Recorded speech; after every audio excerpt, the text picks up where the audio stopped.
On some of our national dailies. We started with Vanguard, and still on the Vanguard, killers of Kogi PDP women leader Acheju Abu must be brought to justice, says Buhari. We hope he will match words with action on that one. Buhari sympathizes with Kenya DRC over flood disaster, mudslides. Anti-social media bill, Senator defends alleged plagiarism of Singapore's statue. Shibanjo celebrates sister-in-law on her 60th birthday. NYSC, NAREC, advocates religious tolerance among Nigerians as it directs members to shun IP's enrollment. Non-health sector picks up amid lingering structural weakness, Cardinal Stone report. Denying private universities TED fund interventions unjust, says GUU Chancellor. Kogi West, PDP urges supporters to prepare for victory. Songhai model. Sanwo-Olu targets 15,000 youths, women for agric empowerment. Okowa rejects death penalty for hate speech. All right, Edo has formidable corruption-free judiciary, says Deputy Governor. Poor salary. Unions give Kaduna government 21 days ultimatum. Lagos State government saves 20 facilities once against tax on officials. Woman poisons kills 2-day-old granddaughter in Ogun. Why? Check that out on Vanguard. Man 26 drowns at National Stadium, Surulere. Police arrest woman who poisoned 2-day-old granddaughter in Ogun State. Instant justice. Okay, let's quickly run through the Nation newspaper and see what the top stories are on the Nation newspaper. It says, Buhari killing of Kogi PDP woman barbaric, callous. End poverty, unemployment with agric, Buhari tells Nigerians. Death penalty to be expunged from hate speech bill. Baja Biamila advises pupils to shun cultism. Reps NGO get foreign scholarship for students. $44.9 million wire deals. Probe of links with Amnesty cash begins. Nigeria is South Korea's key trade partner in Africa, says envoy. Patronized registered agents, government advises tenants.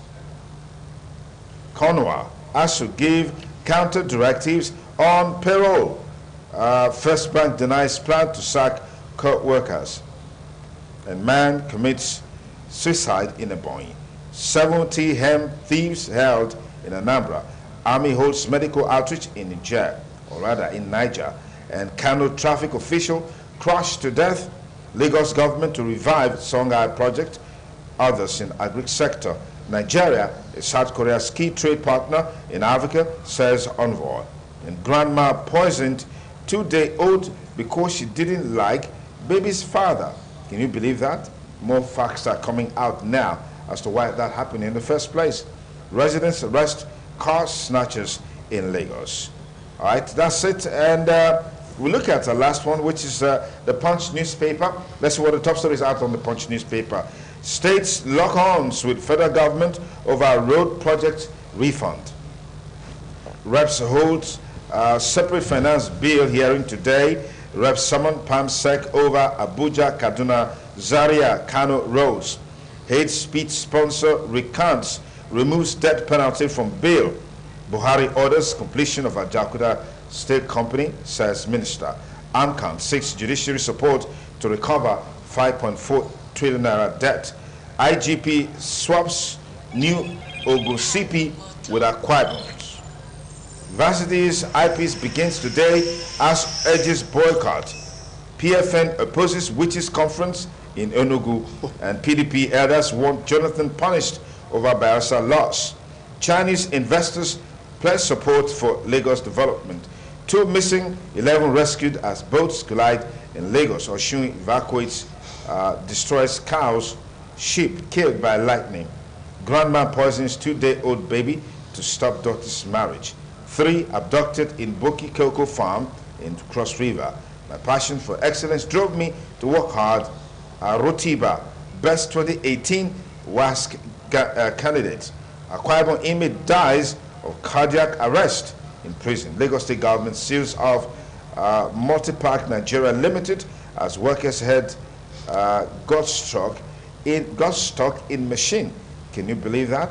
Buhari has disobeyed court 40 times. Amnesty International lawyer. Okay, that's all we have on the papers segment. Thank you for staying with us on TMI. I'd like to welcome our panelists for our discussion, which of course is focusing on the key issues that will shape Edo 2020, beginning with intra-party democracy and of course process of emergence of candidates to inter-party defections. That's already coming up strong. Looks like we're going to see more of that in the days ahead. And then of course we'll look at the issue of political education on the part of the electorate. These and lots more you should expect on our discussions today. Let me welcome our panelists. The erudite Sir Adams Aliyu is a public affairs commentator and a constitutional lawyer and notary public. Sir Adams Aliyu, many thanks for joining us on the program. Good morning. Thank you, viewers. We also have with us Christopher Ojekere. Christopher is a program officer with Foundation for Good Governance and Social Change. He's also a public affairs commentator. Chris, many thanks for joining us. Thank you, sir. We have with us Pius Alile, the founder of Pius Alile Coalition Initiative, a grassroots mobilization initiative. Is also a politician and a public affairs commentator and a social worker. Many thanks for joining us. Good morning. Good morning. Okay, let's begin from the business. Chris, let me start off with you because you're closest to me now. All right. Yeah, Edo 2020 is gathering steam, gathering momentum. That's always the case for a penultimate year before an election. But today, we just want to x-ray some of the issues that will shape the outcome of the 2020 election. Let's begin with a major thorny one, which is the issue of intra-party democracy and the process of emergence of party candidates. What are your thoughts? Are there signs of how that is going to turn out ultimately? One would begin by wondering why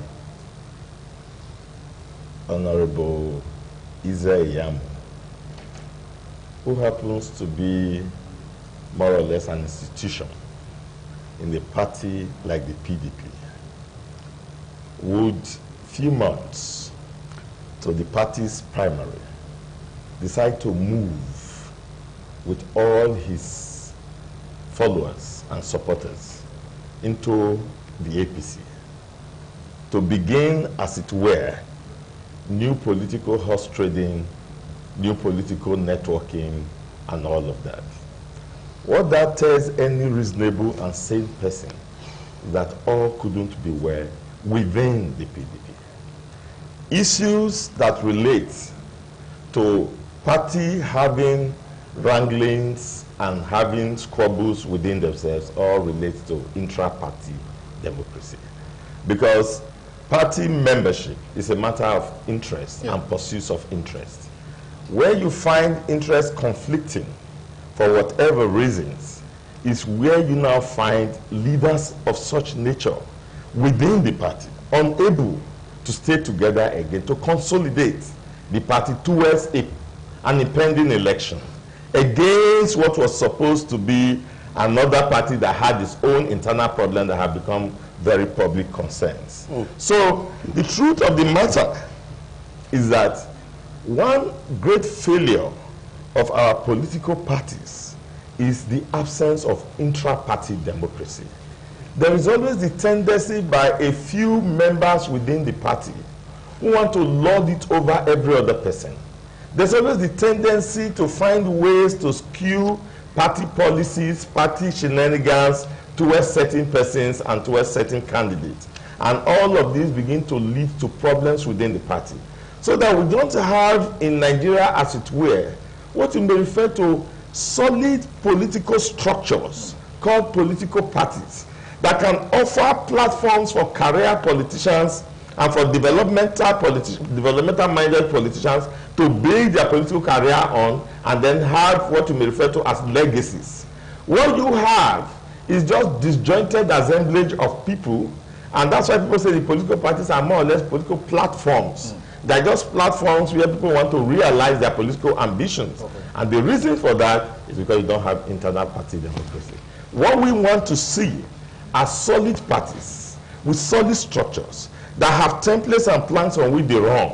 So if you are joining that party, you can begin to mark off your career points within the party, and you're able to tell where you are going to go within this party in the pursuit of your political interests. We don't have that today. All right. Sir Adam Salih, let me get your perspectives on this. Intra-party democracy, process of emergence of candidate has always been a thorny one, particularly at moments like this when the political party starts having their primaries. What are your thoughts? Are there signs, are there indicators of a likelihood of wranglings and all of such issues within the parties as we build up to 2020? Well, I differ a little from my co-contributor here, because the issue is a constitutional one. I'm a constitutional lawyer. The provision in the Constitution, you talk of governorship election of next year, Section 177 provides that 177 sub 3, that to contest election to be a governor, you must belong to a political party and you must be fielded by that party. Ipso facto, there is no room for independent candidates. And if you flat on the day of election, the ballot paper will only show the symbol of political parties. There's no name there. There's no, only the symbol of the party. So his party is supreme, a political parliament, a democracy. Then he highlighted why he was surprised that a person like Pastor Izeyamu will go to a new party at it where. Well, to defect, etymologically, as a noun, defect means a fault. There's a fault in something, you say it is defective. Politically, it means leaving one party to another. That is defection. In the local parlance, they call it decamping. And other people will say to cross carpets. What is what they call. And if you come to it, the Constitution, fundamental human rights, right from section 36, 33 to 46, 14 sections, they guarantee fundamental human rights. To be specific, for the avoidance of doubts and ease of reference, section 40 specifies that anybody is free to join any assembly or association, form political party, or join political party for his own personal benefits. I'm quoting, not verbatim et literatim anyway, section 40. You are free to associate with any party for your own personal benefits. Our former Vice President, Atiku Abubakar, he decamped in 2006 to prepare for the 2007 election. 2013, he decamped again. When Bukola Saraki was in the 8th Senate, he decamps. It's not new if people are changing preliminary to election. When Ojukwu came from exile in 83, he moved, he was supposed to be the MPP. He moved to MPN. And along the line 203, he moved to APGA. So that is how it is. So anybody who changes party have the right by section 40 to agglomerate and gravitate to a political party for his own personal interest. There should be no rural value about it. There is freedom of association and freedom of movement. Okay. Yeah. All right. I'm just trying to place Sir Adam Salih now in the conversation, because you said initially that you differed a little bit from some of the. Well, he was wondering why someone would move. So you were saying that this has been part of democracy. There are plethora of cases, instances, continual guarantee. All right, let me come to Pastor Lile. Yes, what are your thoughts? Yes, I cannot agree less with what he just said. He has looked at the legality and the constitutionality of defection. I completely agree with him. Okay. And I wanted us to focus more for now on the issue of intra-party democracy. Yes, I'm coming there. Yes. I'm coming there. Yeah. Let me start by quoting some of the statements by Pastor Izeyamu when he was about to leave PDP. He said, our primary objective of being in politics is because it's an opportunity to represent the people, assess government and bring the dividends, the benefit of government, resources or otherwise to the people. We cannot be fulfilled if we play politics without being able to achieve this goal. He went ahead to say, we are in politics to assist in stabilizing the government and to bring development to our people. We want to be in the forefront of providing solutions. Okay. And I think that is a very legitimate reason for leaving one political party to another. And I want to also add that moving from one party to another is part of best global practice when it comes to politics. In advanced democracy, this happens all the time. Let me give you a specific example before we move ahead. We all know Shuka Harrison Umuna, an MP of a Nigerian descent in the United Kingdom. In 2019, February, he left. He was an MP under Labour. He left Labour and went to join. He went with another about 6 other MPs to form Change UK. Change UK is another political party. Recently, in June, he left Change UK and moved into the Liberal Democrats. As I speak, he's a member of the Liberal Democrats. So he's allowed.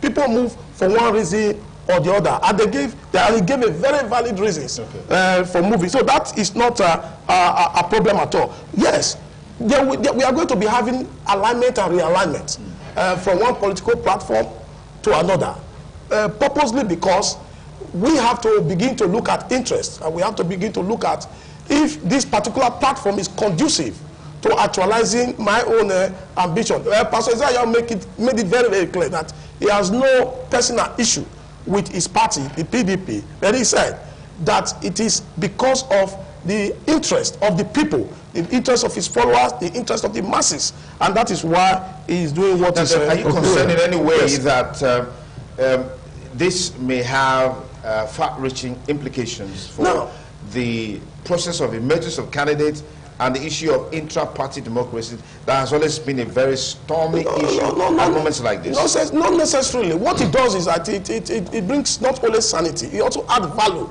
to the number of candidates that are presented before the people.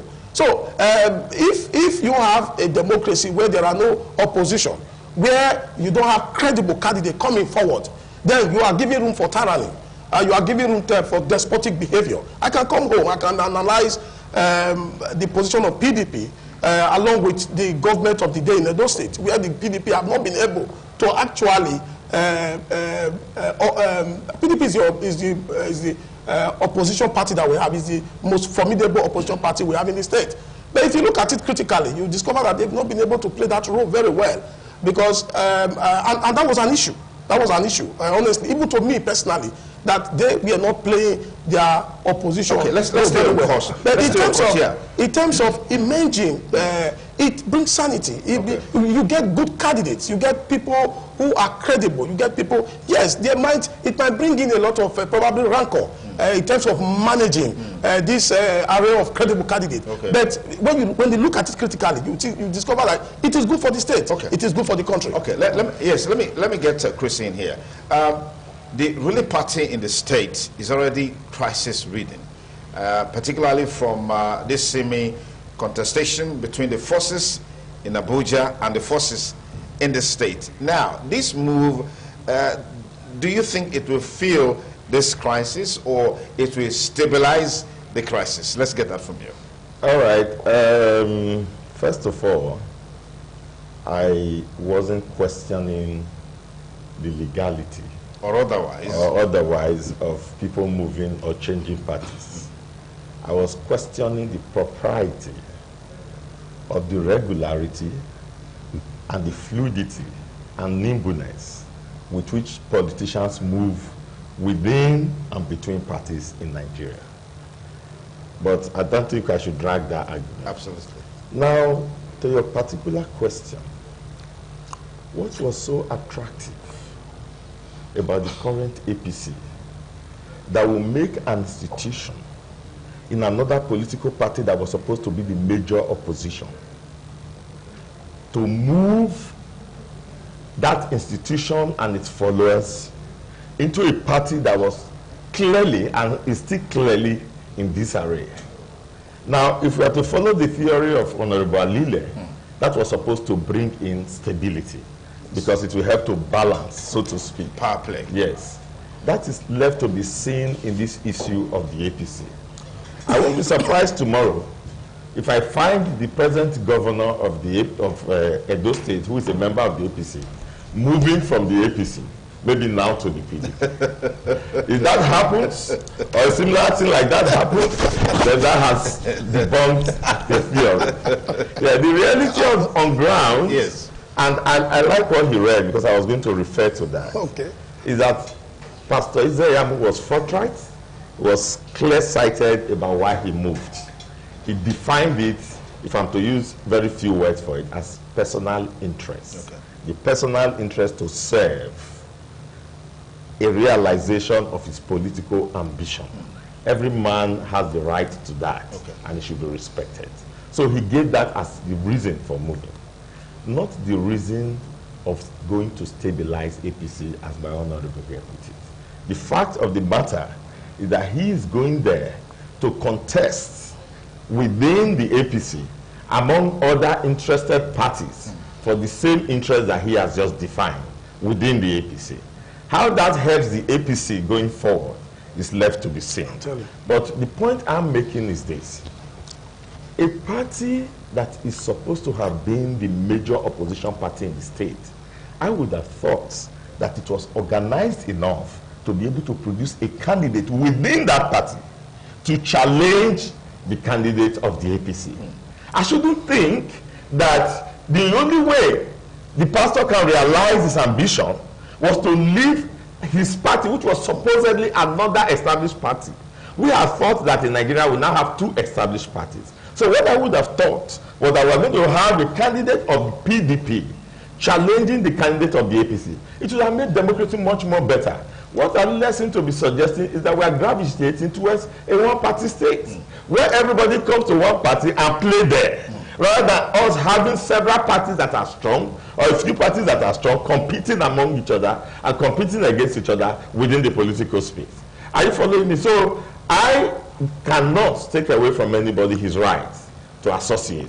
But I'm saying in the ideal, what I would have preferred is to see two powerful political parties or three now producing credible candidates and giving the electorate the opportunity to choose among these parties whose candidates and whose policies would be for the betterment of it. All right, Sir Adamson, we're looking at the results of the defections, how it's going to impact on the stability of political parties, then the internal democracy of the political parties as it relates to the emergence of candidates. So what are your perspectives?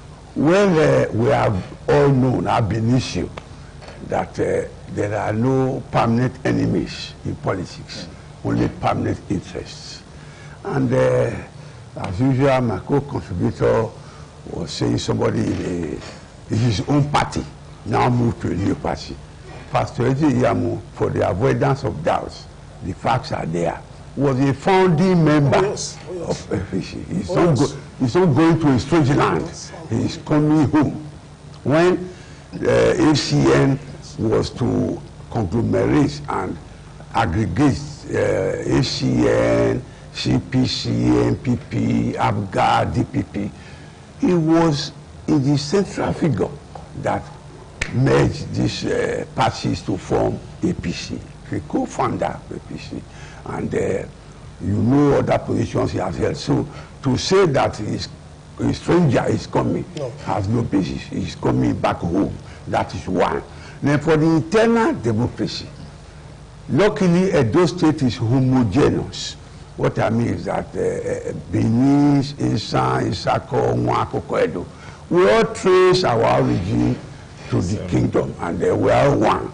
No blood loss. We are even linguistically, culturally, we are all the same. So there is no stranger in this place. And as Sonny Okoswan, old musician in those days, sang that when the time comes, we want to know who owns the land. Who owns the land? So there's no hard feelings, and we say in law, res ipsa loquitur. The facts will speak for themselves.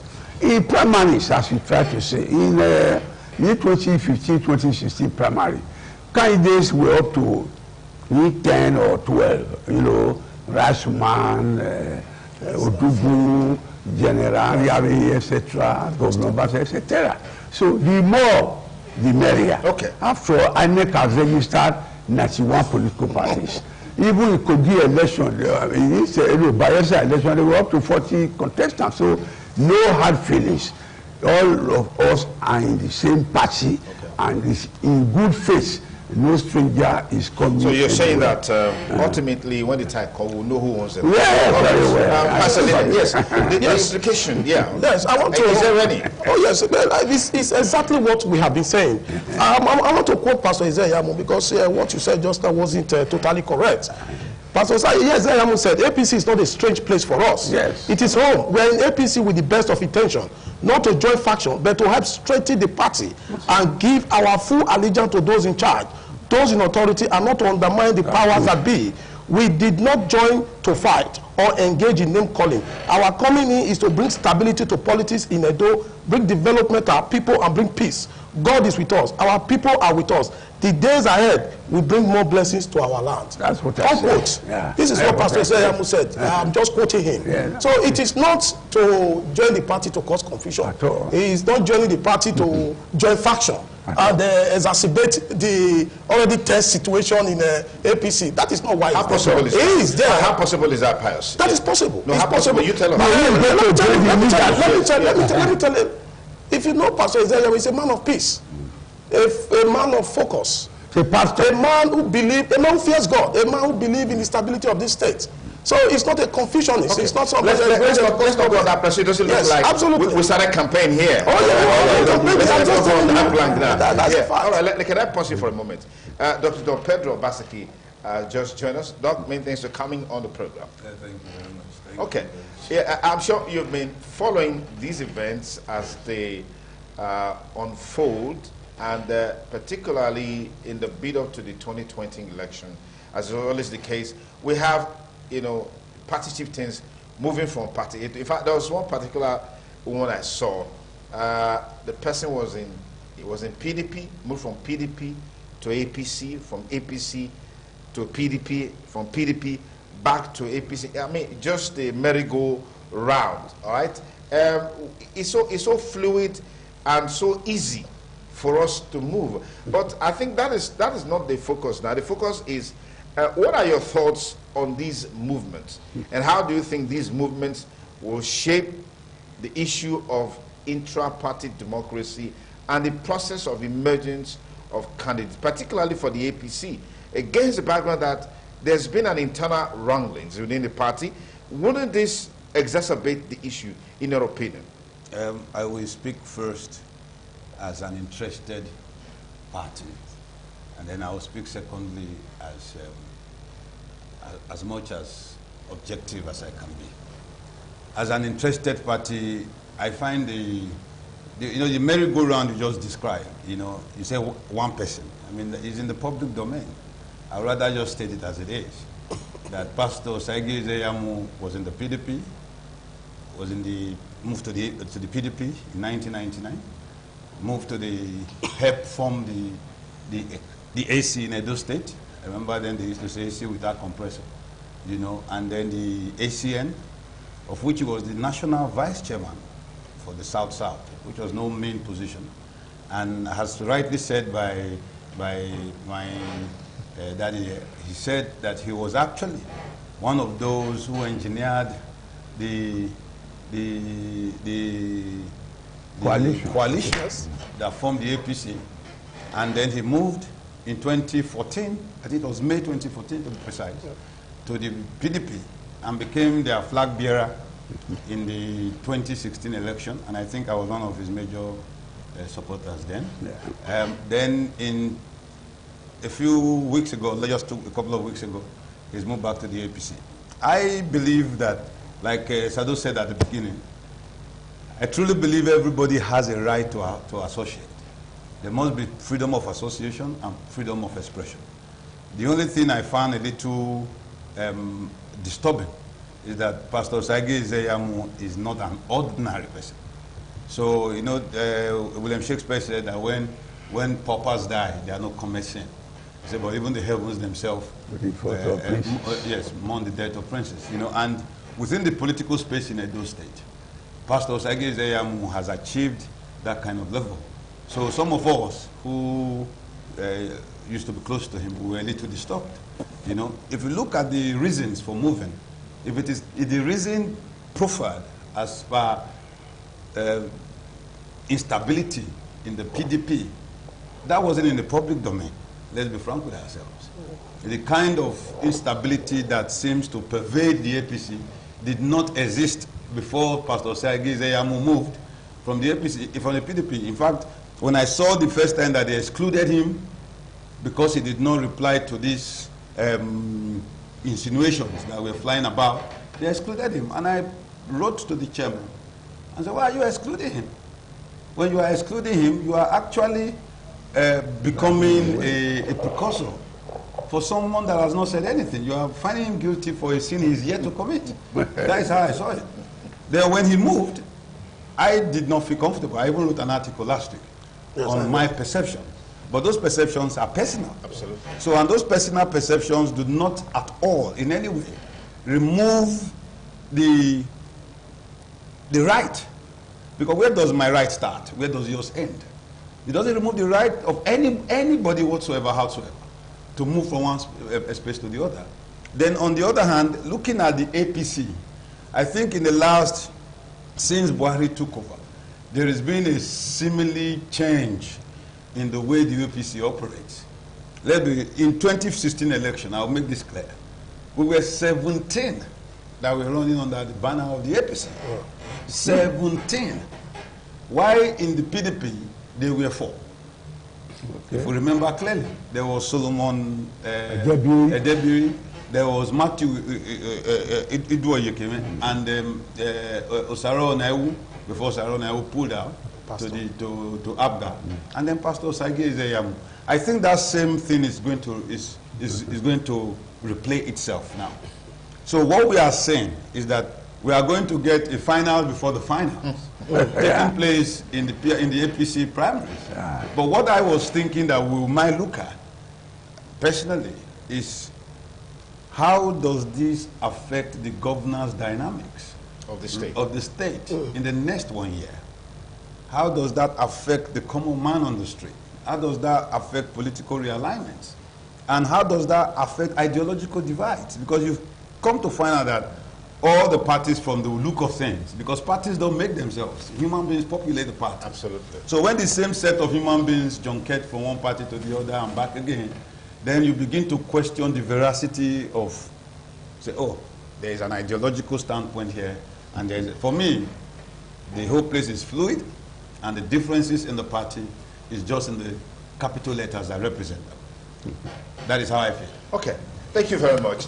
If you just join us, you're on to This Morning on ITV, Monday's edition with yours sincerely, Sonny Duke Okosun. Today, our major talking point is to look at some of the issues that will shape Edo State governorship election come 2020. Of course, it's known for short as Edo 2020. I want to thank panelists, Chris Jekere, Vice Adam Saliu, and Pastor Lile and Don Pedro Obaseki. Okay, he just took the word out of my mouth talking about Don Pedro Obaseki, the last comments that he made. Okay. Now, with all this politicking going on, what is the fate of the common man on the streets? That's one. Then secondly, the present governor of the state has been at loggerheads, so to speak, with the national chairman of the party, with the bifurcation that has taken place in the party.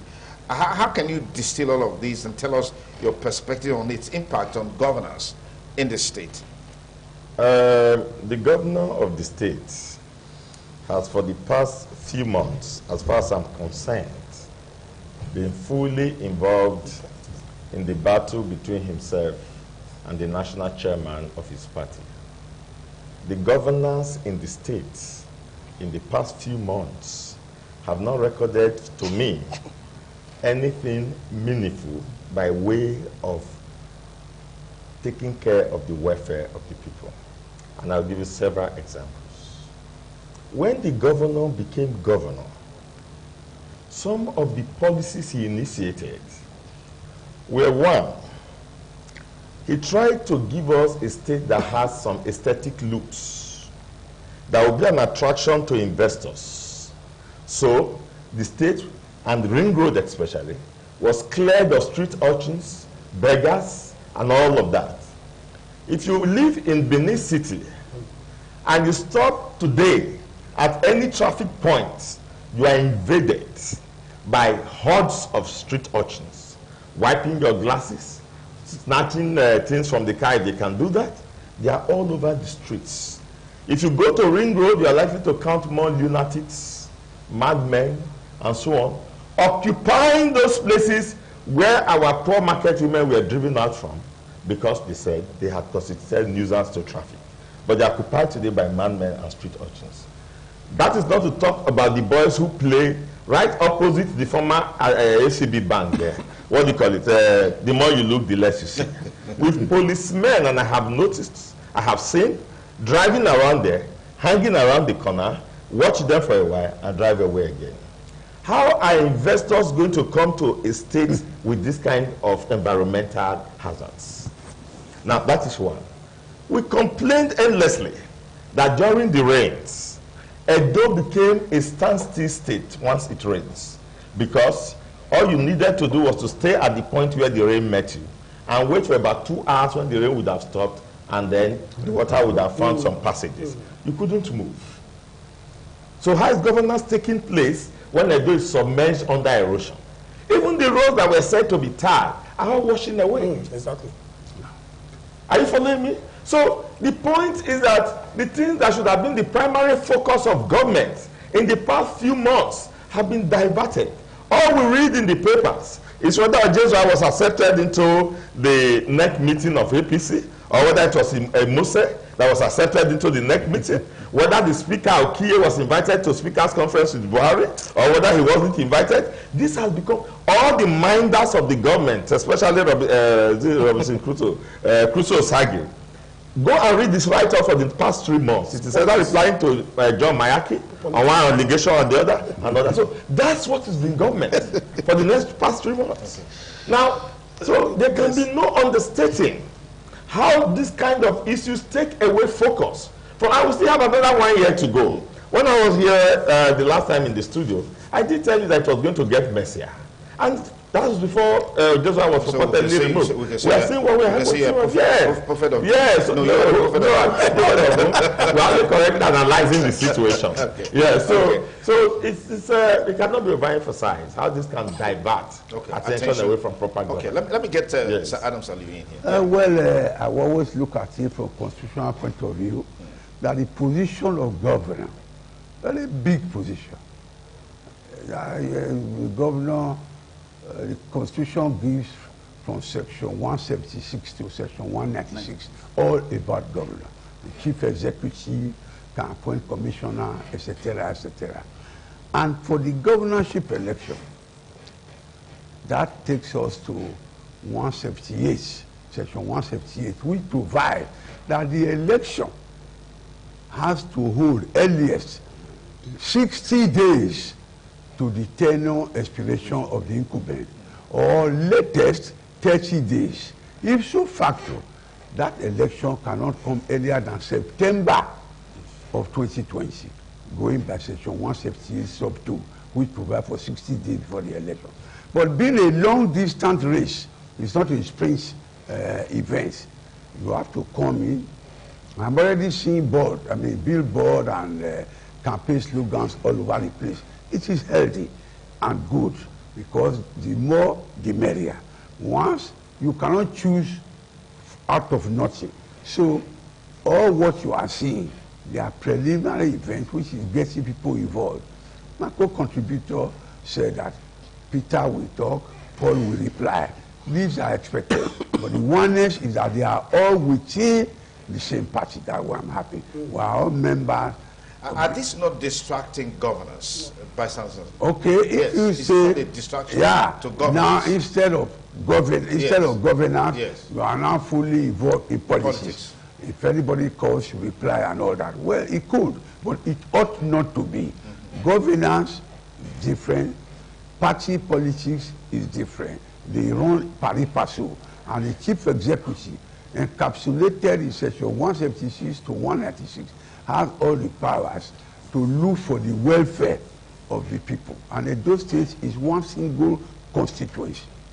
Okay, Pastor Alile, yes. Oh yes, let me. I'm happy to be sitting very close to Dr. Don Pedro Obaseki, and I have been one of his secret admirers, especially when he was contesting in APC. Yes. When he was in APC, I remember him talking. He came to London to address some people. I was watching you on Facebook, and everything he was saying, I quite admire his tenacity at that time. He was an institution at that time as well, because even up to today, and when he didn't get the ticket, he also decamped from APC to PDP and worked against his brother. I don't want to get personal. No, it's not personal. It sounds personal. No, it's not personal. It's not personal. It's in public domain. I'm not making up anything. I know, but and the reason why I'm saying this, as a focus. No. The reason why I'm saying this is because let us also bring it into perspective to what he said concerning Pastor Ize Yamu, who is also an institution and who find it necessary at this time to also move from PDP into APC. I do not see much of the different scenario here because both of them are institutions of the state. Okay, now how this will affect yes. Let me address that. I said it last time when I was here that Governor Obaseki caused all these problems for himself. You need to have the capacity as a governor to manage issues around governance and issues around political party. Honestly speaking, his inexperience in party politics affected him. And that is a fact. There is no doubt about that. When you've never played party politics, you've never been secretary of a ward, you've never been a councillor, you've never associated with the political class. Yes, if my name is mentioned now, I know that somebody in Ovia Northeast will know me because we've played politics for a very long time. So that affected him. Is that what you need to be?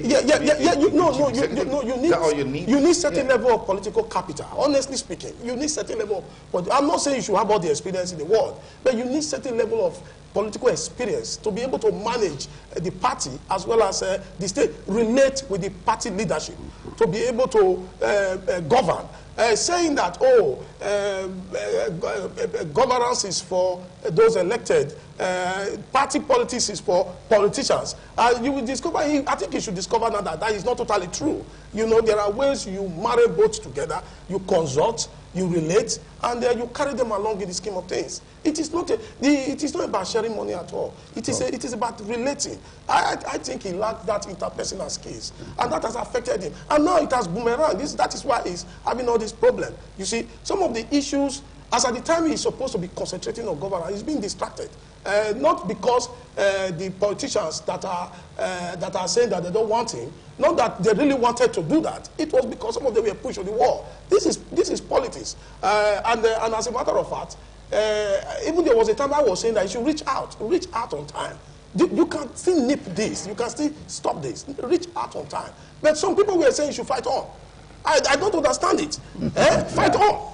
You're fighting your party people. Fighting your party people is like fighting against your family. Your party people are your political family. You cannot fight against them. So people that were saying, oh, yeah, fight on. Even some people in the opposition, PDP, supporting him and telling him, fight on. They were basically. No, yeah. No. Were you there when that issue was No. Let's not mix spirits. This is how in political issues. They're not there. So stay on course, yes. No, let us look at it. Yes. This crisis started from the very beginning of his government, and that is why these issues are. That is why these issues are all there. So, and yes, it affects government. It has actually affected him. He has completely strayed how it has affected his government. And there is no doubt about that, the issues that we are having around him as a result of maybe he didn't perform or he performed here, all these arguments here and there, I would have thought that by now, all the organs of APC in Edo State would have said, we have endorsed you for second tenure, so that there will be stability in government, so that they can continue to focus. But that is not happening. If you see one endorsing him there, another one will be coming, no, we are not endorsed, because the party is not united.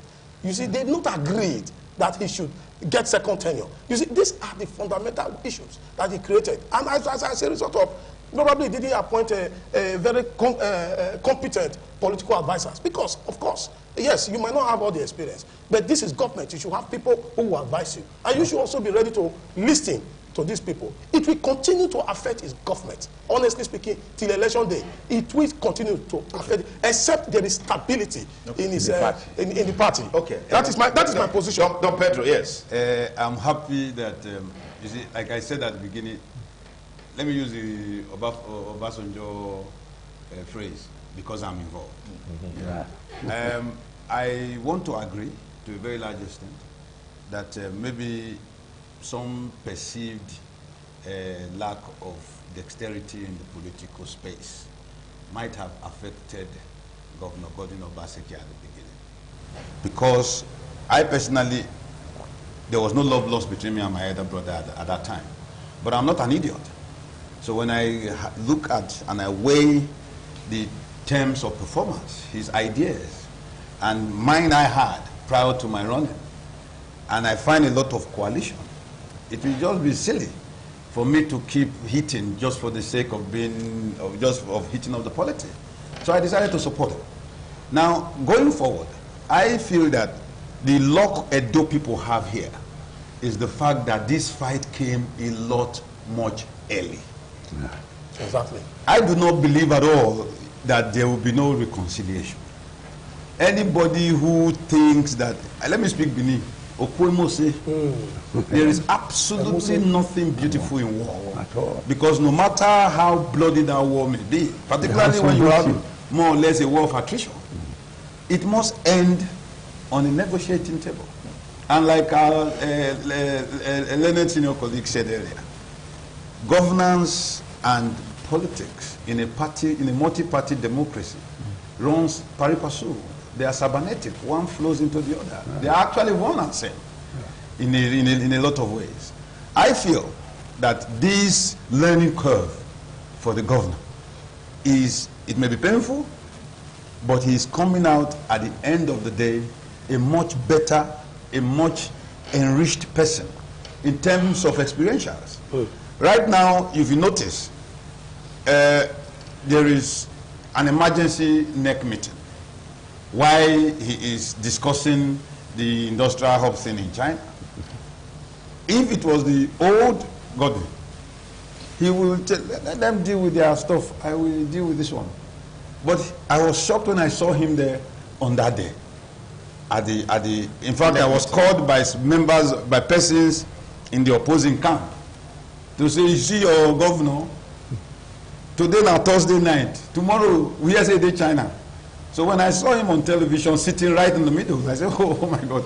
You know, I think also that the persons within the party who are so aggrieved are beginning from the pronouncement of Mr. President, although I've read 27 versions of a very simple line. Everybody spinning it to their own selective advantage. But some of us are not stupid. The man said it in very simple terms. The video is available. Yeah. And which is clear that he is on the side of reconciliation, irrespective of whether you are the party chairman, or a national chairman, or whether you are the sitting governor. So, and I think that if it is well harnessed by those who organize and strategize on behalf of the governor, and also on behalf of the APC national chairman, that the only veritable way to go is reconciliation. And then the party itself, they are a very small microcosm. When you place them against the larger public. But this is a multi-party democracy, and the party gives the ticket, and it is the party's flag you must fly. So, and that calls for a Dante. Okay. It calls for a cessation of how do you call it, ceasefire, amongst all major players. And I will use this opportunity. Don't be offended, Sonny Duke. You are doing a public service.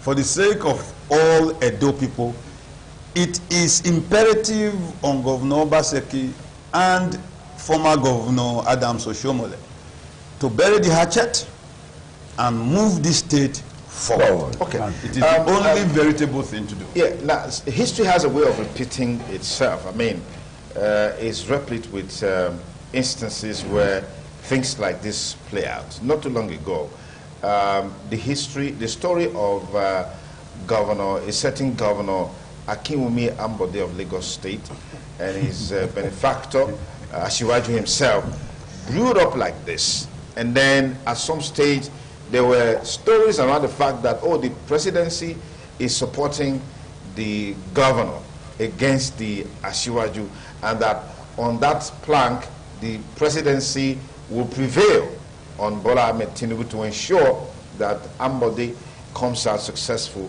to get a second-term ticket, against the background that, for crying out loud, the man has worked tirelessly. He has redefined governance. He has made the people smile. Just a moment. These were the analysis that were coming forth. And people actually believe that with all the supposed presidency backup, this man is going to come out successful in his quest to get a second ticket. That never happened.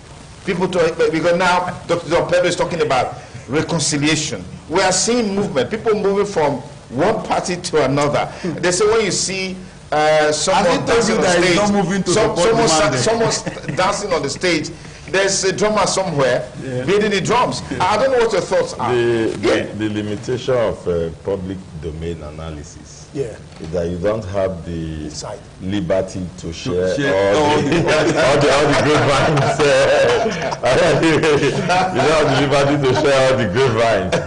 The truth of the matter is that, well, I don't want to keep repeating what they are saying. It's a fight that shouldn't have started.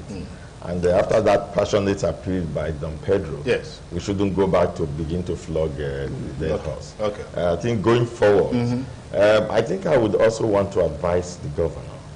It's still not too late. You see, I have always thought that this was an ego war. That was my own personal opinion. Because when two people are fighting, an intelligent man wants to know what the issues are. I was never able to pick what the issues were, so I thought this must be an ego clash. There's an aura clash here. You know, it could be a supremacy battle or whatever it was.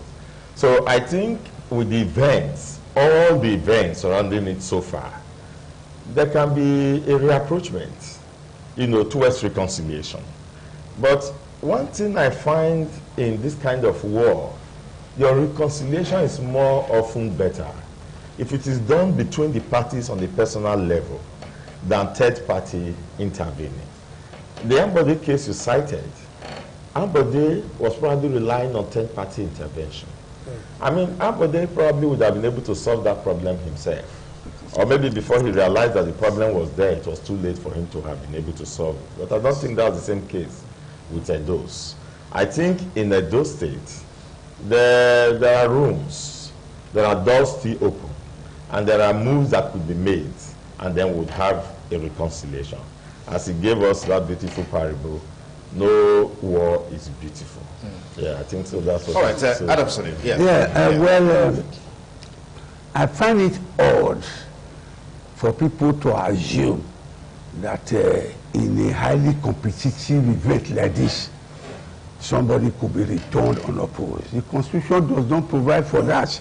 That even if there's one candidate, the Constitution says people must take you up to vote yes or no, and you are expected to have a certain percentage. The point I am making is that when the time comes, there will be primaries. And the primaries will be the deciding factor. The Ambode case you cited, Governor Ambode, he contested the primaries. He did. Voice popularity, voice. He knew that would be what is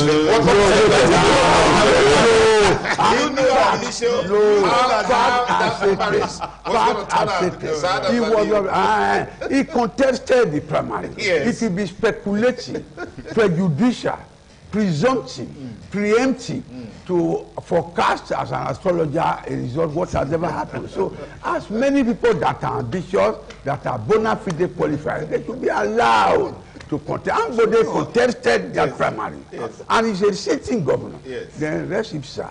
He lost. He lost. Yeah, That he contested and he lost. But the way people were saying is that he should have been returned opposed. He should sit at home and then we announce his name that he is giving third term or second term. That is speculative, prejudicial, and preemptive. So anybody who is ambitious, take form and contest. All right.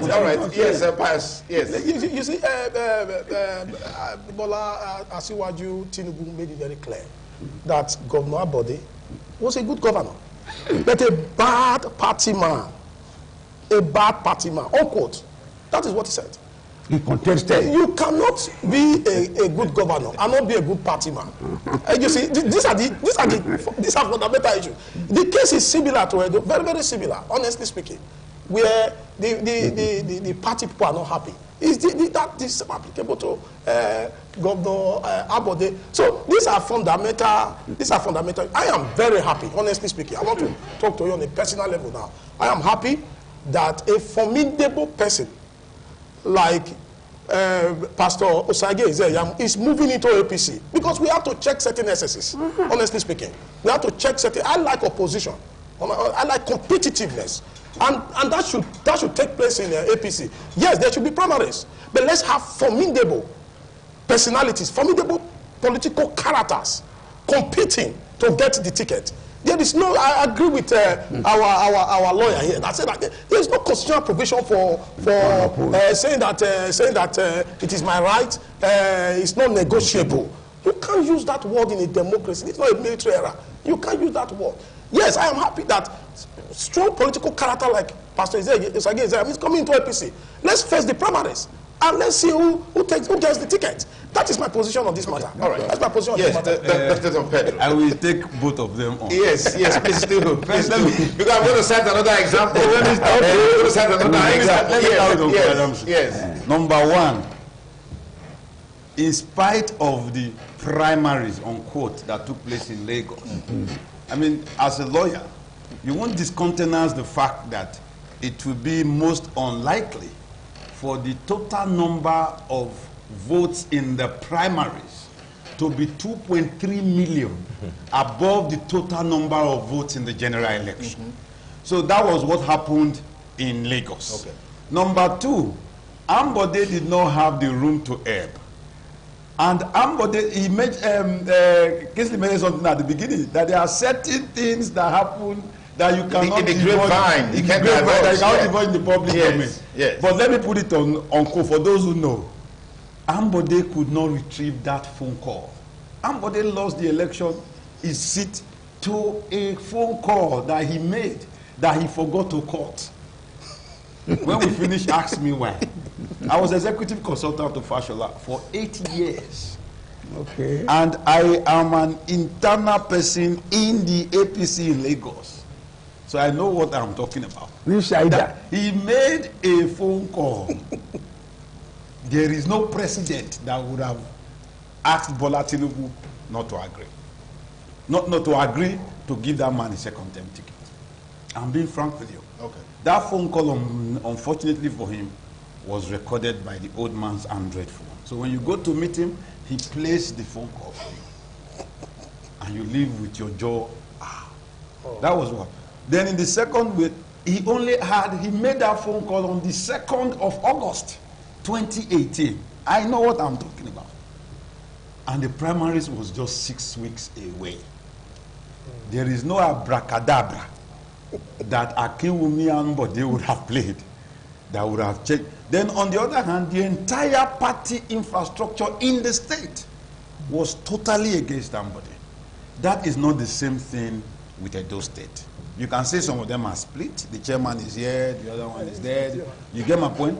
So Governor Obaseki has a lot more negotiating and playing power.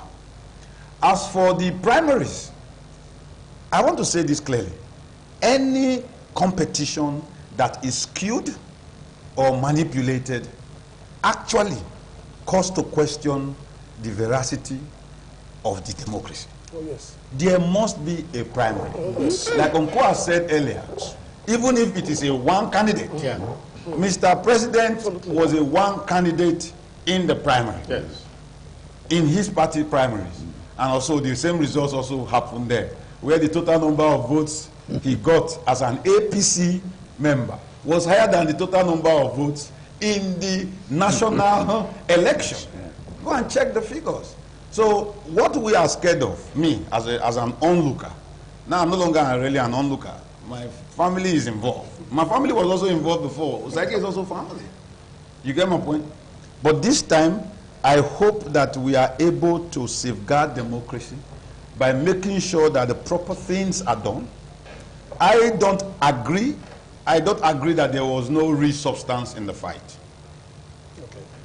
It may appear to be sharing money, not sharing money, but let us look at it systemically. Okay. The governor, from the very first month he was sworn in, had started to dismantle the modus operandi of the government before it, which was based, I keep saying it on this program, it was like a motor park democracy, where the worst of us were legislating and lording it over the rest of us. He tried to take that out, and he said that when he came, all the areas in Edo State, major areas in Edo State, were cleaned up. That was a fight.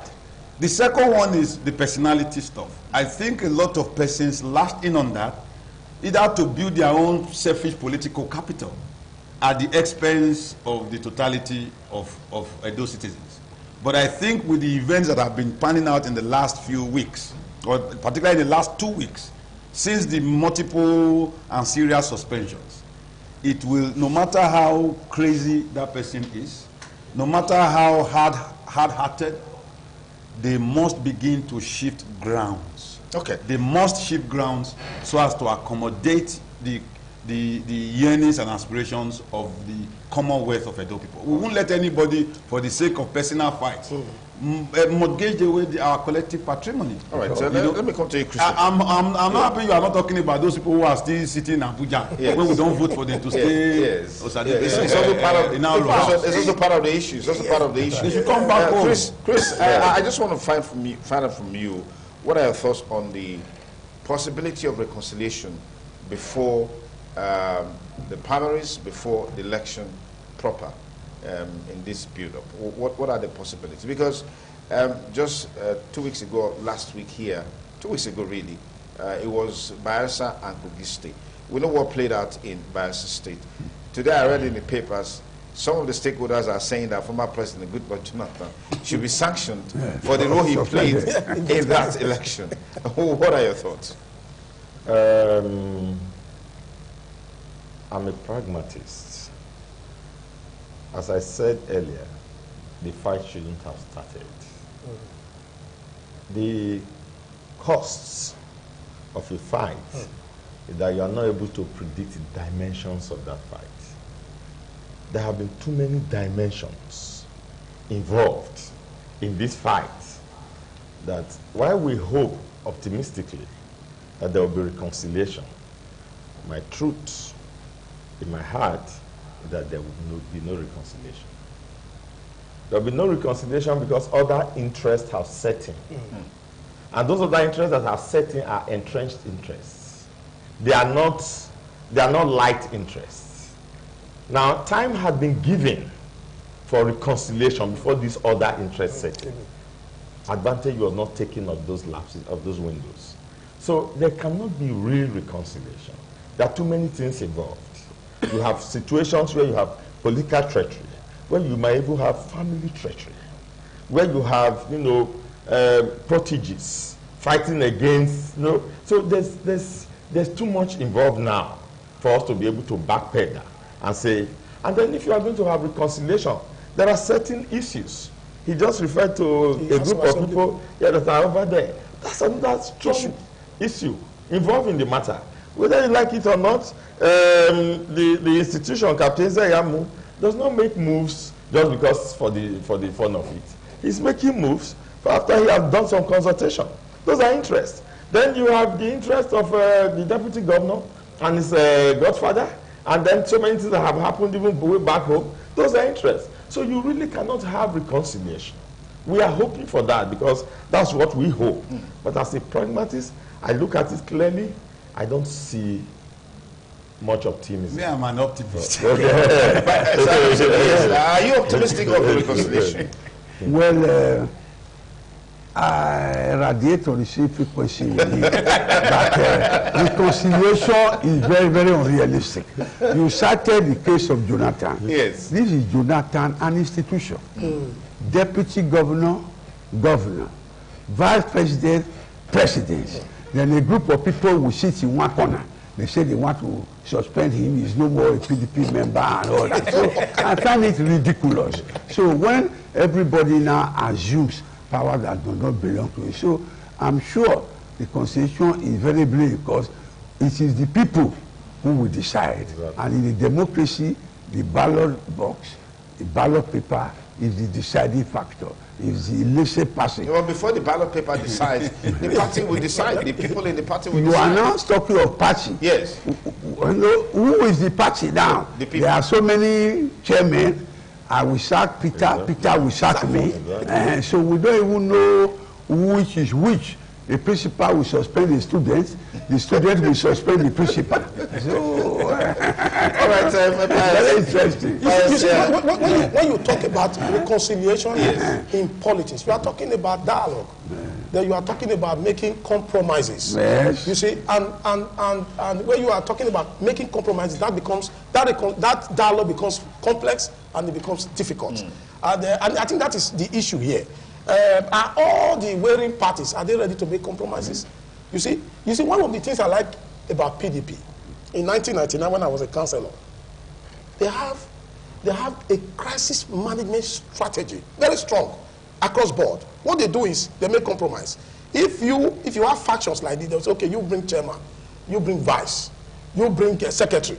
That is how they very strong, and it was very effective. But it would be hierarchy. Oh, and the hierarchy is there. That is what they do. And that is how they've been able, that was how they were able to manage the government, manage the party for 16 years. You understand? But in APC, it's not like that at all. It's winners take all. Okay. It's winners take all. If you tell the governor now, okay, we'll give you second tenure, but your deputy must come from this faction. That will not happen. Philip Shaibu will say, no way. You see the issues here.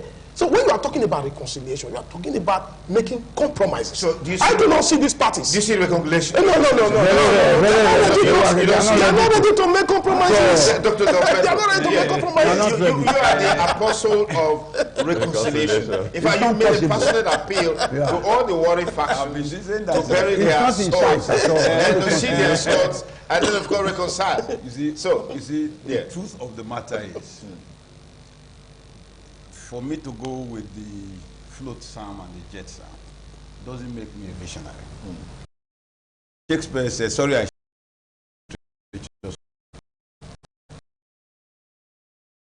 the mind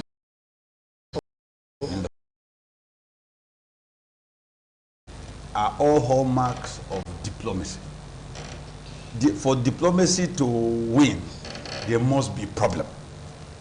I feel, you know, when I heard Pastor Zayamu was going to move to the APC, when I first heard it in the grapevine, my first reaction was that he may move to the APC to support government. You may wonder why I said that. In August, or so, July or thereabout, I saw Pastor Zayamu and the governor together. It's very unusual in an APC PDP setup. Seeing them dance together, frolic together in his party. I also already knew, as someone who had my ears to the ground, that the PDP were not comfortable or were beginning to engineer certain wuru-wuru that may put Mr. Izeyamu at a disadvantage. By then, I had not seen the blossoming of this swearing in turning into a conflagration. So I truly believe that those who constructed the crisis are also in position to construct the peace. The reason is, in the fallout at the end, they just might be the collateral. They might just be the collateral damage going forward. So for all of them, it is to their own selective and corporate interest for them to settle. Okay, that's our tail-end point on the conversation on the show today, TMI. Of course, focus has been on the key issues that will shape Edo 2020, intra-party democracy, process of emergence of candidates, and then, of course, the issue of inter-party defection. How all of this is affecting the ordinary man on the street in terms of governance. Well, as they say, in politics, no permanent enemies. All that is permanent is permanent interest. And how all of this will play out, ultimately, only time will tell. Gentlemen, I want to thank you for coming on the program. We'll take a short break. We'll be back with one of our sponsors on our forthcoming event. We'll be with you in a moment.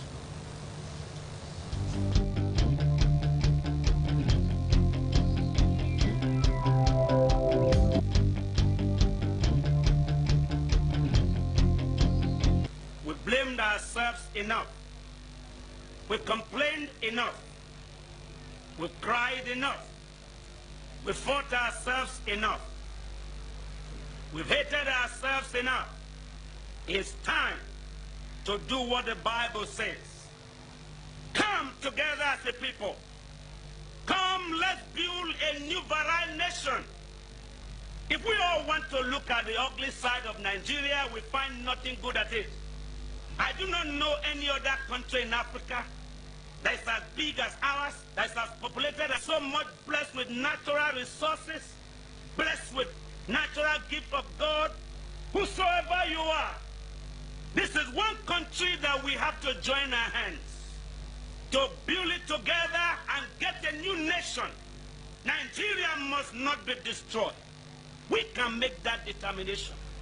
Whether you are in the police, whether you are in the army, particularly those of you that God has given grace in position of rulership, we have a right to call the nation to new attention. God is able to heal Nigeria.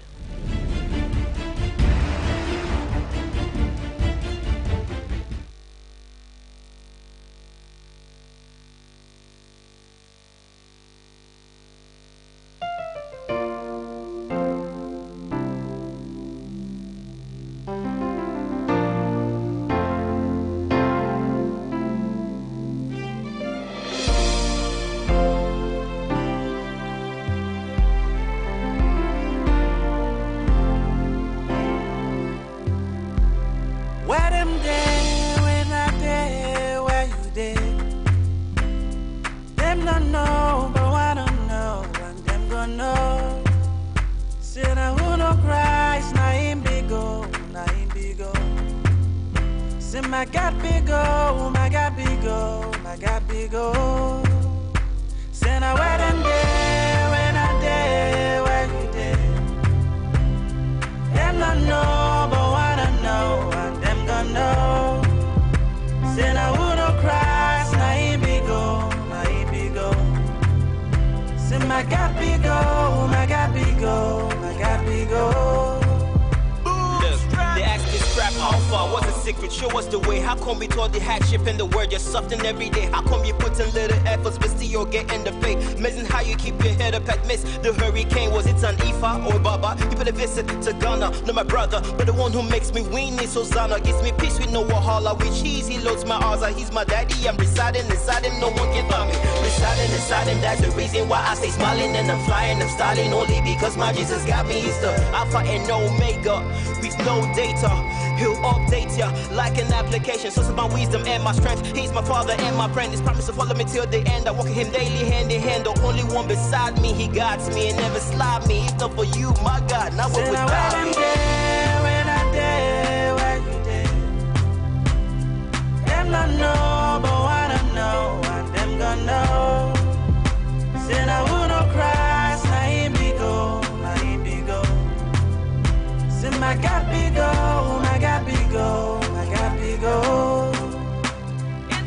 Hey, the very essence of my life, not to worship. And even when I know deserve, I give him friendship. He made me who I am today. I give him a partnership, and my life has got their ownership.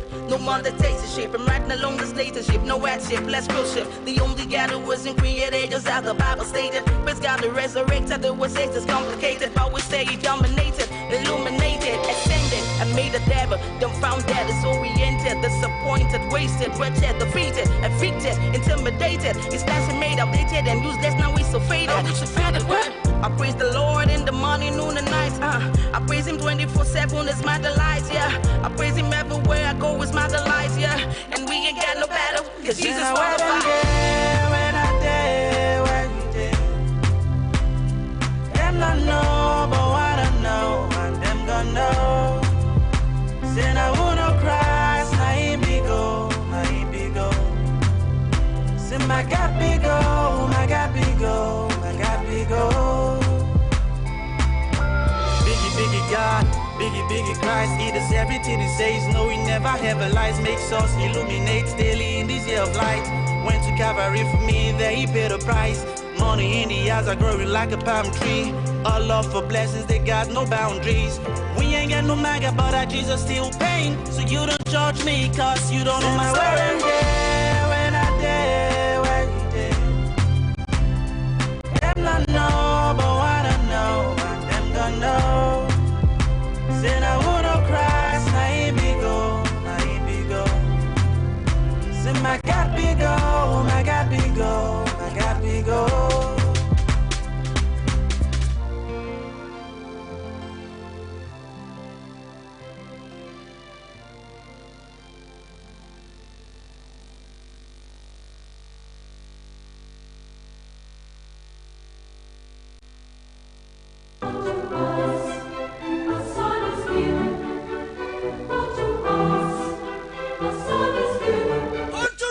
A child is born. His name is Jesus. He's more precious than gold. Jesus is more than gold. He deserves to be celebrated. Are you a Christian? ITV Radio is organizing a show titled Christmas Igbadu. Come celebrate Jesus with when coming.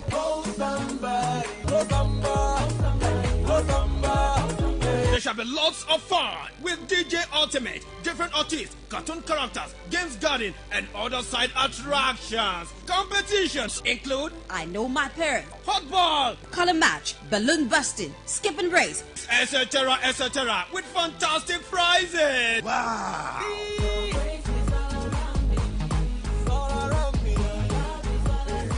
Day, Wednesday, 25th December 2019. Time, 10 a.m.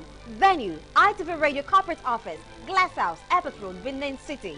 Gate fee, 500 naira per person. This program is partly sponsored by KC Devices Phone Shop, sales of phones, laptops, CCTV cameras, inverters, accessories, and gadgets. Number 68, Airport Road, opposite FIROS, before Akensworth Junction, and Shop 68 Bob Israel Complex, opposite Oba Market, Benin City. Telephone 0803 6408 and supported by Builders Inn, the Builders Mart for Tires, Cement, Sanitary, Doors and Roofs. 10 Sokomba Road, 19 and 32 Cook Road, Benin City. Omorege Cyril, CEO, The Prince Builders and Construction Limited, 4 Etete Road, off Upper Deswa Road, GRA, Benin City. Destiny Hotel and Suites, a home of comfort and relaxation. Number 8 Isibo Street, off Plymouth and Stadium Road, Benin City. Holloway Sports Shop for fitness and general sports equipment. Number 10 and 16 Stadium Road, Benin City. Obodo Guest House for your lodging, accommodation and event center. Number 7 Ajayi Street, off Ayeye Street, off Wasota Road, Ugbawa, Benin City. Apostle Dixon Ehigiato Agwawane 10, AMNIN, FCAI, General Overseer, Christ Mission Ministries, off Nomayo Street, Upper Subomba Road, Benin City. Christmas Igbadu! Igbadu Ragbata! Ogbalo! Richard didn't want to die, but he couldn't stop himself.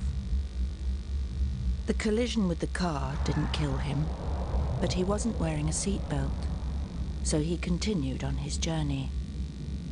When he hit the inside of the car, that didn't kill him either. But his internal organs carried on travelling until they hit his rib cage, and his lungs were punctured, and the main artery from his heart was torn. And that's what killed Richard.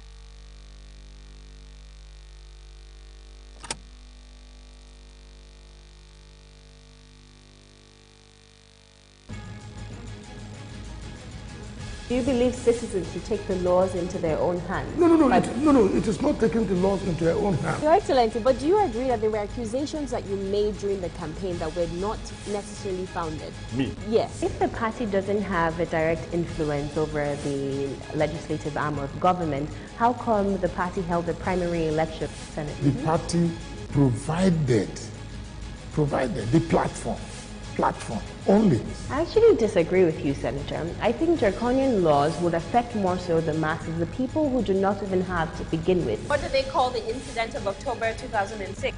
No impeachment. That's they call it rascality. Rascality.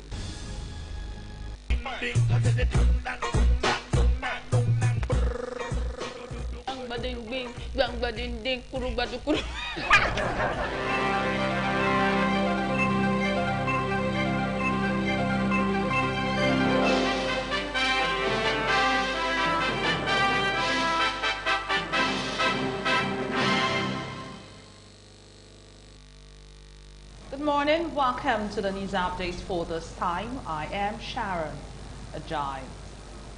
President Muhammadu Buhari has ordered all security agencies involved in the investigation into the murder of the woman leader of the People's Democratic Party in Kogi State, Mrs. Acheju Adu, to do a thorough and expeditious job on the matter. President Buhari, in a statement by his special advisor on media and publicity, Femi Adesina, condemned the act. The crime would ever could spur anyone to take the life of another human being, particularly a woman. The president pointed out that Nigerians must learn to behave decently, whether during elections or at other times, and one that no life should be taken wantonly under any guise. He sympathized with the family of the deceased, vowing that the law would catch up with the malefactors and justice would be done. Mrs. Abu was murdered by some suspected political thugs who stormed her house, surrounded it, and poured petrol on the building before setting it ablaze after the governorship election in Kogi State. The Chief Executive Officer of FP Airline and Nigeria's foremost aviation mogul, Allen Oyema, has been indicted in a bank fraud and money laundering investigation for moving over $20 million from Nigeria through United States bank accounts in a scheme involving false documents based on the purchase of airlines. Mr. Oyema was indicted on a count of conspiracy to commit bank fraud, 3 counts of bank fraud, 1 count of conspiracy to commit credit application fraud, and 3 counts of credit application fraud, and also charged with 27 counts of money laundering. Meanwhile, Allen Oyema has denied all fraud allegations by the UZAS, stating that they are false and are in no way in line with his character as a person and as a businessman whose only aim has been to build Nigeria and improve well-being. According to a statement released, Mr. Oyema said he is innocent of all charges, and the United States government will find no debt in him because he has never conducted business with any illegalities. The Socio-Economic Rights and Accountability Project, SIRAP, has sent an open letter to the chairperson of the African Commission and Human People's Rights, Mrs. Soyata Maiga, and the Commissioner's members, requesting them to urgently intervene and mount pressure on the federal government and their agents to immediately end the intimidation and harassment of detained journalists and activists Omoyele Sowore and Olawale Bakare. In the letter, SIRAP said the Commission is also pressuring the government for the harassment of the detainees, sureties and lawyers particularly Femi Falana, SAN, who are only defending their clients' rights. In the petition signed by SIRAP Deputy Director Kolawole Oluwadare, the organization said the harassment of detained activists for demanding strict compliance with court orders and that sureties, including lawyers who come to their defense, shows a steady slide away from the rule of law and underscores the urgent need for the Commission to insist on the restoration of respect of human rights in Nigeria. It also urged the Commission to take measures to protect sureties and lawyers so that they can perform their duties without intimidation or harassment.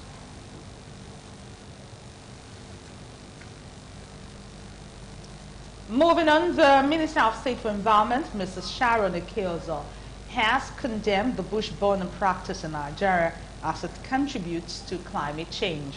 According to the Minister, climate change results in excessive heat, drought, rising sea levels, and unhealthy climate conditions. Mrs. Ekiozo spoke to journalists in Lagos on the sidelines of a climate change conference in Lagos State. The theme for the conference, organized by the Nigerian Conservation Foundation, was New Deal for Nature and People, Nigerian Businesses for Nature.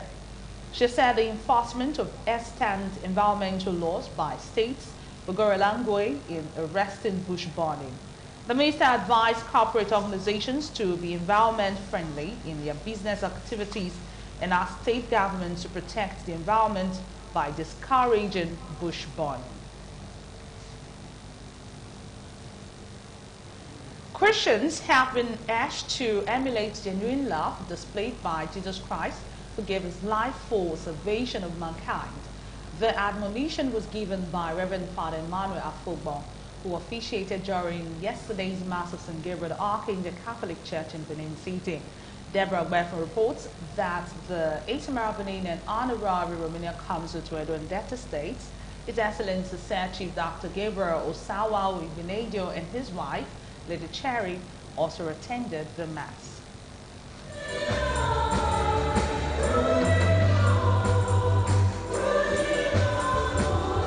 Members of St. Gabriel the Archangel Catholic Church, the Esama of Benin, and Honorary Romanian Consort to Edo and Delta States, Sir Chief Dr. Gabriel Sawa Igbenedion, his wife, Lady Cherry Igbenedion, appreciating God for his blessings. In a sermon titled Jesus as King, the officiating minister, Reverend Father Emmanuel Afogbo, told the congregation to exemplify the love of Christ as the hallmark of Christianity. He said as Christians, they should endeavor to live a clean life, whether within or outside the church. We honor Christ today, being the King of our life, the King of the entire world.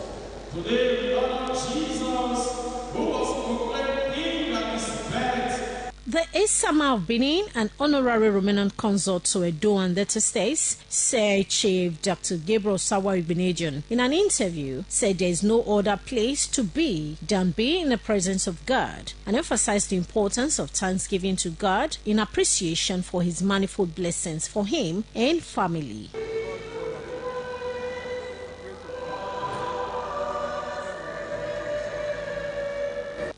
Take care of me, look after me and my family. I thank him for it. Special prayers were held for members of the church, the state, and the country. Deborah Ubefun reporting. Also from the pulpit, Christians have been admonished to put their trust in God. The resident pastor of God's Historic Church, DRA Benin City, Senior Pastor Stephen Chika, stated this during yesterday's service. Deborah Ubefun again reports that the Itamar Benin and Honorary Romanian Consul to Edo and Delta State, Sir Chief Dr. Gabriel Sawa Igbenedion and his wife, Lady Cherry, attended the service.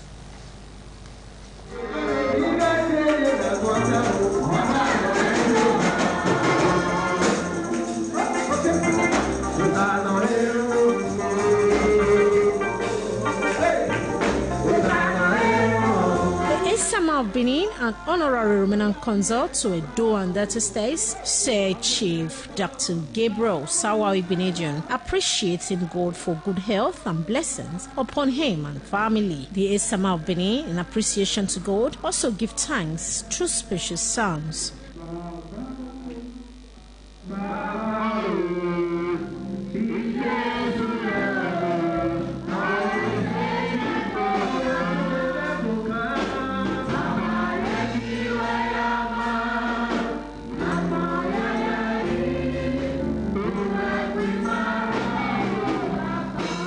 In a sermon titled, "He Shall Bear You in His Eagle Wings," Senior Pastor Stephen Chika said, because of the love God has for his children, he has continued to protect them from enemies. The clergyman likened the protection of God to humans, especially those who are obedient to him, like that of the eagle that protects its territory. Each time you tell God, this is what I need, he has the final say. Each time you tell God, supply me your riches according to his glory, it's there in his hand. Each time you turn your direction to God and say, God, it is my time for a new turnaround. God is faithful to keep to his word. The children of late Deaconess Amenagawa Helen Edosa, in company with family members, friends and well-wishers, gave thanks to God for a successful burial ceremony of their mother. The church choir rendered melodious songs to the admiration of the congregation. Deborah Ubefun reporting.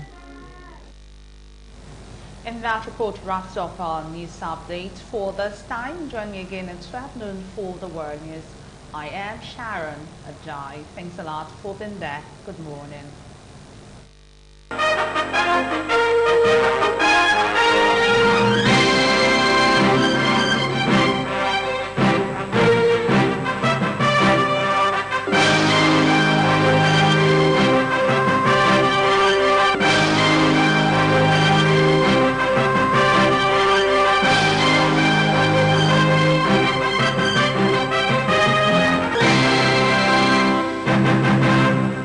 Independent television, certainly the best.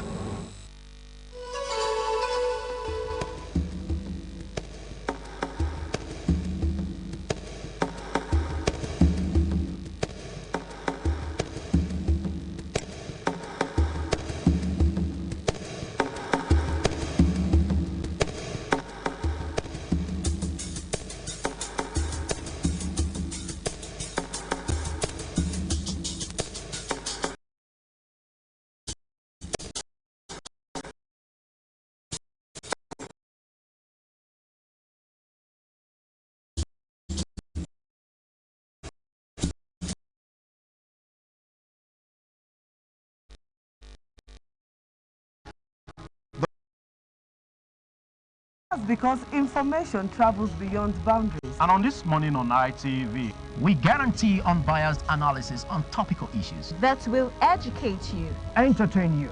So join us. Join us. Join us. Join us. Join us. Join us.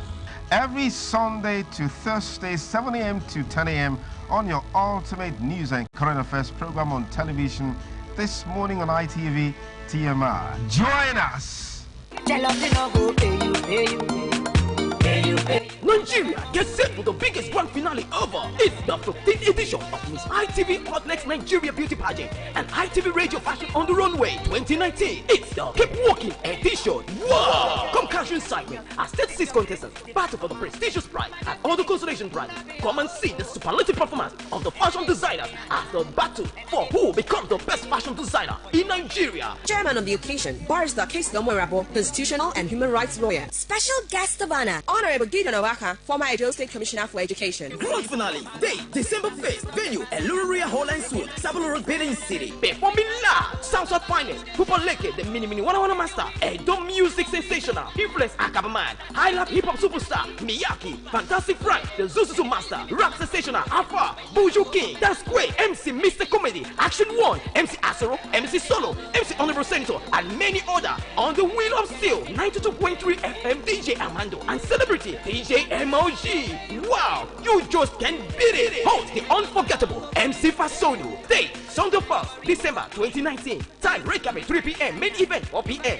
Venue at Luria Online Suite, Sapele Road, Benin City. Gate fee regular 1,000 naira, VIP 5,000 naira, table for 50,000 naira. It's the grand finale of Miss ITV Hot Leg Nigeria Beauty Pageant and ITV Radio Fashion on the Runway. This event is supported by Oviomu Foundation, helping to build a better society through numerous platforms. Vive La Vive Boutique, sales of female and children clothing, shoes, bags and other accessories. 11A, First Uber Road, After Water Resources, and located at Market Square, Sapele Road, Benin City. Fortune Skincare, 61 Adesua Grammar School Road, off Bob by Water Resources, and the Model Cooking Gas, 247 FM Way, Benin City. Wesley Premium Table Water, number 2, Wesley Street, Oka Community, off Benin Sapele Road, Benin City. Honorable Michael Izomo, CEO, St. Izomo Farm Organization. Over Motors Nigeria Limited, 202 Sapele Road, Benin City. Global Foods and Cinemas, 59 Urubi Street, Benin City. Samotaka Generators and Electronics, number 66 Wire Road, Benin City. Burr Bank Oil, located at Benin Akure Road, Oluku, where 1 liter of fuel is 1 liter. Comrade Sarboy Dausa, co-convener APC Ikbabaka Liberation Movement and President Grassroots Initiative. Marzi Hotel, plot 290 Etete Layout, Ubo GRA, Benin City, Edo State. For sponsorship and participation, call this number 08056563675 or 08056733170. Miss ITV Hot Leg Nigeria Beauty Pageant. Discover the beauty in you. Miss ITV Radio Fashion on the Runway. Fabrics, needle and thread, creativity at its best. Thanks again for staying with us. It's the cut-up to Miss ITV Hot Legs Beauty Pageant and Fashion on the Runway 2019. Come Sunday, that's the grand finale. And of course, we have the CEO of Brightens International Electronics Company joining us as sponsor of the event, Dr. Brightens. Many thanks for joining us on the program. Thank you so much, Sonny. So it's a delight to have you here, and thank you so much for this partnership and this support that we've enjoyed over the years, particularly this edition of the program. Thank you so much. Okay, let's talk about Brightens Electrical Company. What are the product line from Brightens? In Brightens Electronics Company, like I always say, it's a research establishment where we are into the production of, locally into the production of Brightens inverters, which are pure sine wave inverters, and Brightens alternator boosters, Brightens phase selectors, Brightens automatic changeovers, Brightens MPPT solar charge controllers, then Brightens inverter batteries. So many products coming in from Brightens Electronics. So just to mention a few. Okay. This product, what is the level of certification that you have gotten in terms of quality, integrity, and standards? Yes, the truth is, throughout the world, as a research establishment, every research company, they manufacture a product, they will take it to the market, watch customers' reaction on the product, go back to the drawing board, re-improve on the product, and bring another model out.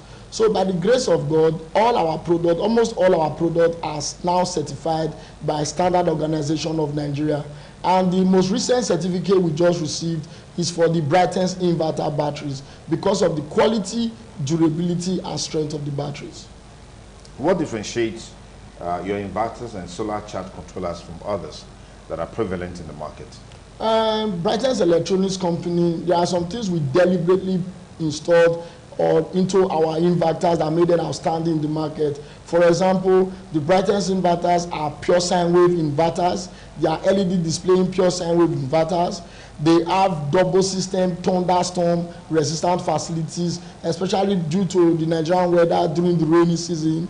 Then they also have double system cooling fans, double system circuit breakers to protect the unit from any fire outbreak or short circuit problems. Then again, for the solar charge controller, the solar charge controller is the type that tracks the sun intensity at maximum point. So that means it can charge 12 volt, 24 volt, down up to 48 volt, up to 192 volt inverter battery system.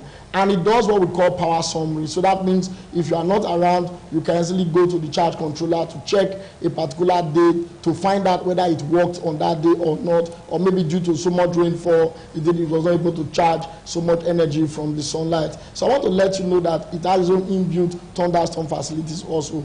But as for the inverters, they can power your AC, your deep freezers, your refrigerators, depending on the kVA you are going for, including your boreholes. How would you differentiate the batteries and solar panels that you produce from those that are currently in the market? What is the striking difference that people should take note of? Number one, as for the Brightens solar panel, is designed according to the Nigerian weather.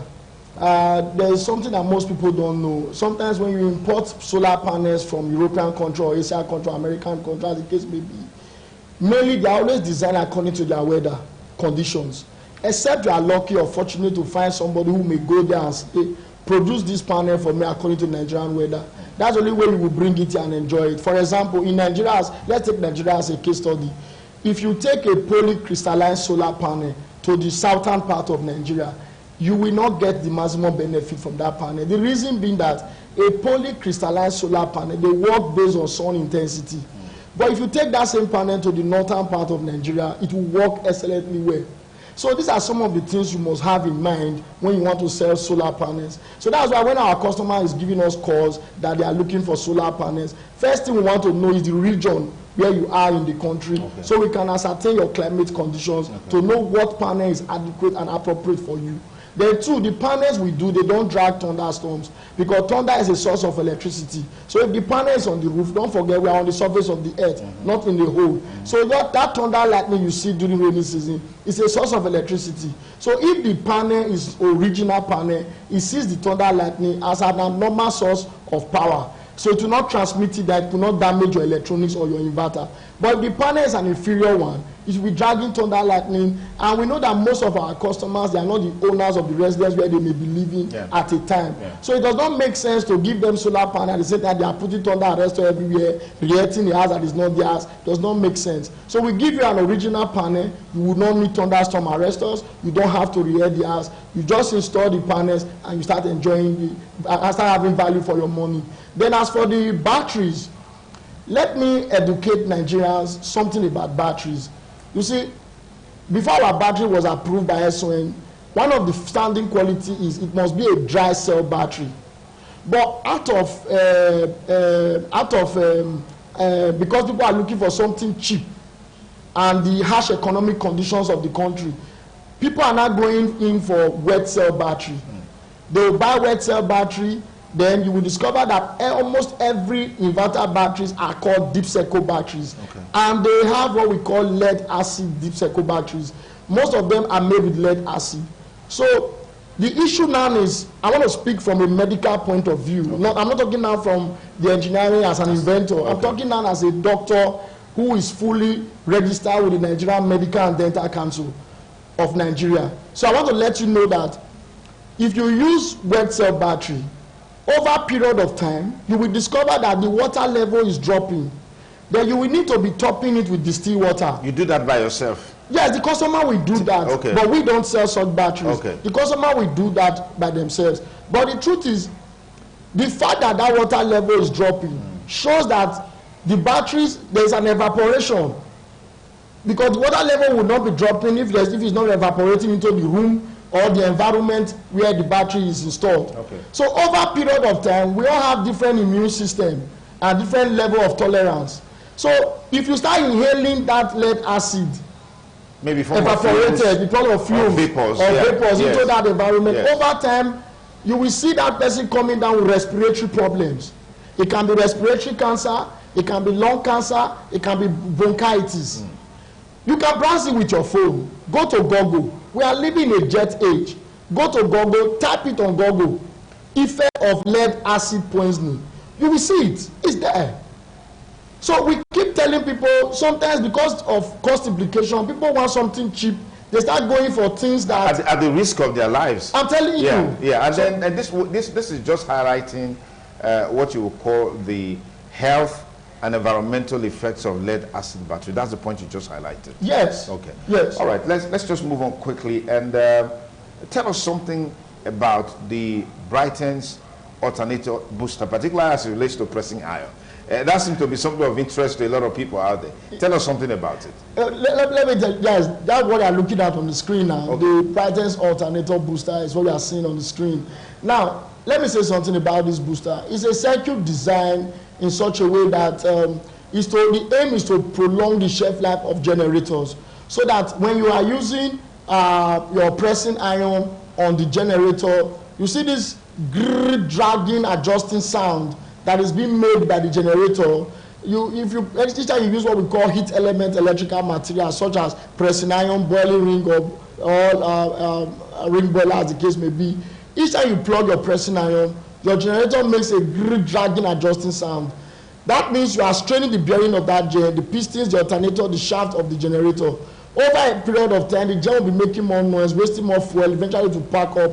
You need to buy what they call half engines for generators. So if you don't want to buy half engine, especially in the harsh economic situation of the country, the Brightens alternator booster is a compulsory device for every dry cleaners, for every person who are into fashion designs or tailoring. It's a compulsory thing for every hotel dealers. The reason is, you see those big gen they use in the hotel, in the laundry services department, each time you are plugging that pressing iron in your laundry service department, because the generator is of a bigger kVA, you may not hear that gen makes a dragging sound like the smaller generators. But the truth is, each time you use this pressing iron in your laundry service department, the feedback effect must still go to that gen, no matter how the capacity, no matter how big. So if you don't want that generator to start giving you maintenance issues every time, you have to buy that Brightens alternator booster, so that when you are plugging the pressing iron on the gen, you are going to prolong the shelf life of the generators, whether you are a dry cleaner or a hotel dealer. Just before we call it a wrap, Dr. Brightens, what structures do you have in place to impact this knowledge on people, and then as also an opportunity to empower students by way of training and stuff like that? And let us know your office address and your working schedule. Okay, in Brightens Electronics Company, like you know, this whole thing is a God-given talent. I'm a medical doctor by profession. I trained from University of Benin. All these electrical things I'm doing now, they are just God-given talent because I'm an inventor. I'm not an engineer by profession, but I'm an electrical electronics inventor. So I believe that the knowledge passed from one generation to another cannot be lost. And that's the only way we can secure the futures of the growing and the young ones and the younger youths out there. So what we are doing now at Brightens Electronics, as part of our company corporate social responsibility, we are now going from secondary schools to secondary schools, teaching students how to reproduce, fabricate and assemble some of the products. From those in XS2 to XS3, we train them on how to reproduce this product. Then for those who are not in sciences or SS1, what we do is that we teach those ones how the installations are done with solar panels, with NEPA as source of charging the battery, with generators as source of charging the batteries. That's those who are not in the science classes. So that by the time they are done with secondary school, they can become done with their secondary school or WAEC or NECO as the case may be. They can become student entrepreneurs. Okay. They can become self-employed from there. Then from those who are in the university too, as part of our vocational studies and technical skill acquisition program, those people who are being sent to go for their industrial placement or industrial attachment can come to Brightens Electronics for practical skill acquisition programs. Then apart from that, for those who wants to learn how to build maybe the inverter, for example, we have to learn how to build the analog inverter first. Because if you don't know how to build the analog inverter on the very board, there's no way you can migrate to the PCB boards, that's the printed circuit boards for the pure sine wave. Okay. So you have to start from the foundation. The basic one is how to make the Brightens analog inverter or modified square wave inverters. So what we do is that for people who are paying for their awards, what we do is the inverter that will be built by the trainee must be taken back to the sponsor. So that inverter that person is going to build from scratch to finish is going to be the property of the candidate at the end of the program. Okay. So that whoever is responsible for the payment should know that this is what I can see physically built by the person I sent to Brightens Electronics. Okay. So as a way to confirm that this person can reproduce this product. Okay. Yes. So if you want to reach us in Brightens Electronics Company, Brightens Electronics Company is located at number 30 Federal Government Guest College Road, number 30 Federal Government Guest College Road near UBTH in Ugbowo, Benin City. And we open our office on Monday, Wednesday, and Friday. Monday, Wednesday, Friday only from 10 o'clock in the morning to 5 p.m. in the evening, because we use Tuesday, Thursday, Saturday to either do production of product or installation of those already paid by other customers. Right. If you wish to give us a call, the phone number is already on the screen. You can search us on YouTube, type videos of Brightens, or like Brightens Electronics Company Facebook page. and you'll get further details. All right, thank you very much, Dr. Brightens Ogioi, the chief inventor at Brightens International Electronics. Many thanks again for coming on the program. Thank you so much. Thank you so much. Thank you. Well, that's our package for today on TMI. Hope you enjoyed it while it lasted. Do have a great week ahead. Big congratulations to Elder Pius Mofuma JP. Saturday was your 70th birthday anniversary, 30 years of GT, and of course 40th wedding anniversary. It was a big one. The governor was there and many other important dignitaries were there. Congratulations to you. Have a beautiful day ahead. Bye for now.